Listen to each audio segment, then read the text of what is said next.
நண்பர்கள் அனைவருக்கும் வணக்கம். இன்று ஒரு தகவல். ஒரு நாட்டில் மன்னன் நல்லா இருந்தால் தான் அங்கே இருக்கக்கூடிய மக்கள், அமைச்சர்கள் நல்லா இருப்பாங்க. ஒரு கட்சி தலைவர் நல்லவராக இருந்தால் தான் அதுக்கு கீழே வேலை செய்யக்கூடிய தொண்டர்கள் நல்லா இருப்பாங்க. ஒரு ஆசிரியர் நல்லவராக இருந்தால் தான் அவருக்கு கீழே படிக்கக்கூடிய மாணவர்கள் நல்லவர்களாக இருப்பாங்க.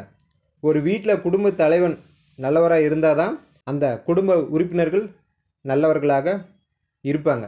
ஸோ எப்பயுமே எந்த விஷயத்திலுமே எந்த ஒரு நிறுவனத்திலையும் தலைமை நல்லா இருந்தால் மட்டும்தான் அதுக்கு கீழே நடக்கக்கூடிய எல்லா விஷயங்களும் நல்லதாக இருக்கும். நாம் மற்றவங்களுக்கு வழிகாட்டே இருக்கணுமே தவிர மற்றவங்களுக்கு பிரச்சனை தரக்கூடிய நபர்களாக கண்டிப்பாக இருக்கக்கூடாது. மைவி த்ரேட்ஸில் இன்றைய தகவல். நேற்று பார்த்தீங்கன்னா 30ஆம் தேதி மைவி த்ரேட்ஸ் அப்ளிகேஷன் மாலை 5 மணிலேருந்து ஒரு 8 மணி வரைக்கும் சரியாக ஒர்க் ஆகலை. என்ன காரணம் அப்படின்றது 8 மணிக்கு தான் தெரிய வந்தது. சாஃப்ட்வேரில் ஏதோ சில அப்டேட் பண்ணிக்கிட்டு இருக்கோம் அப்படின்ற மாதிரி சொன்னாங்க. 8 மணிக்கு மேலே சரியாயிடுச்சு. இன்றைக்கும் அதே மாதிரி மதியத்துக்கு மேலே சாஃப்ட்வேரில் அப்டேட் நடக்கும் அப்படின்ற மாதிரி ஒரு தகவல் சொல்லியிருக்காங்க. 90% நடக்கிறதுக்கான வாய்ப்புகள் இருக்குது.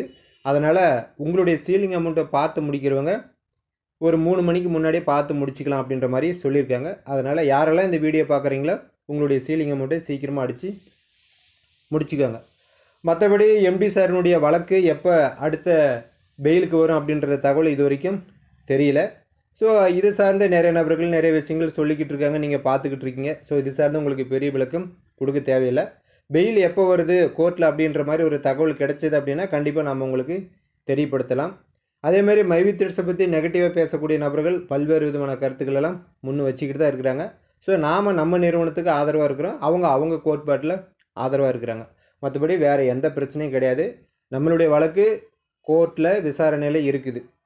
நிறுவனம் நல்லதா கெட்டதா, மறுபடியும் எந்த மாதிரியான விதிமுறைகளுடன் நடத்தணும் அப்படின்ற எல்லா விஷயங்களையும் கோர்ட்டு நமக்கு நேரடியாக சொல்ல போகிறாங்க, அதை அறிவிக்க போகிறாங்க. அதனால் மற்ற நபர்கள் சொல்லக்கூடிய எந்த விஷயங்களையும் நீங்கள் காதில் போட்டுக்கிட்டு டென்ஷன் அடைய வேண்டாம். டைம் கிடைக்கிறப்ப உங்களுடைய கேப்சாவை அடிங்க, மீதி நேரத்தில் உங்கள் வேலையை பாருங்கள். சில நபர்கள் நான் கேப்சா அடிக்கலை சார் அப்படின்னு கூட சொல்கிறீங்க. அது உங்களுடைய நம்பிக்கையை பொறுத்து. எனக்கு நம்பிக்கை, நான் இது வரைக்கும் அடிச்சுக்கிட்டு தான் இருக்கேன்.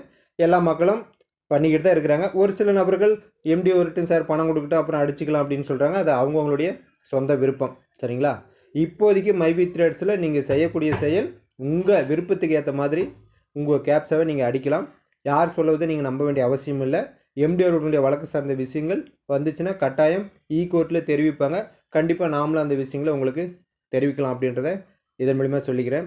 எப்பயுமே நம்பிக்கையோடு இருங்க. பணம் வருமா வராதா, எம்டி வருவாரா வரமாட்டாரா, அந்த மாதிரியான தாட்டு நிறைய நபர்களுக்குள்ளார இருக்குது. அதை பற்றிலாம் நீங்கள் ஒன்றும் கவலைப்பட வேண்டாம். எம்டி யாருமே இது வரைக்கும் குற்றம் சாட்டப்பட்டவர் அப்படின்னு தான் சொல்லியிருக்காங்களே தவிர குற்றம் செஞ்சிட்டார் அப்படின்னு இது வரைக்கும் எங்கேயும் சொல்லப்படவில்லை. அது இங்கே கோயம்புத்தூர்லேயும் சரி, அங்கே சென்னையில் முதலீட்டாளர்கள் கோர்ட்லேயும் சரி, ஹைகோர்ட்லேயும் இது வரைக்கும் சொல்லப்படவில்லை. விசாரணை தான் போய்கிட்டு இருக்குது. விசாரணையில் என்னென்னலாம் தகவல் அப்படின்றத நம்மளுக்கு நேரடியாக தெரிஞ்சுக்கலாம்.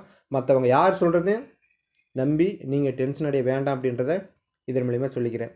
மீண்டும் அடுத்த ஒரு மைவி த்ரேட்ஸ் அப்டேட்டுடன் உங்களை சந்திக்கிறேன். நன்றி, வணக்கம்.